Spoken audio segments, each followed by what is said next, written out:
సర్వ మానవాళికి రక్షకుడు, మనకు కొండంత అండగా నిలిచేవాడు. మనసులో తలచిన వెంటనే గుండెల నిండా ధైర్యాన్ని నింపగలిగే మహాయోధుడు, అభయహస్తంతో ఎల్లవేళలా మనల్ని కాపాడే ఆ పవనపుత్రుడిని ఇప్పుడు మనసారా స్తుతించుకుంటూ శ్రీ పంచముఖ ఆంజనేయ స్వామిగా అవతారమెత్తిన కథని దృశ్య రూపంలో తిలకిద్దాం రండి.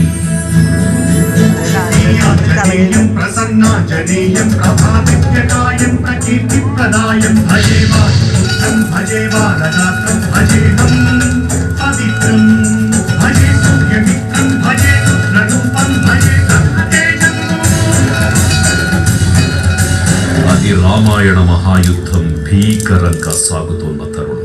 శ్రీరామచంద్రుని సారథ్యంలో వానర సైన్యంతో విజృంభిస్తూ లక్ష్మణస్వామి తనతో పోరాటం చేస్తున్న రావణుడి కుమారుడు ఇంద్రజిత్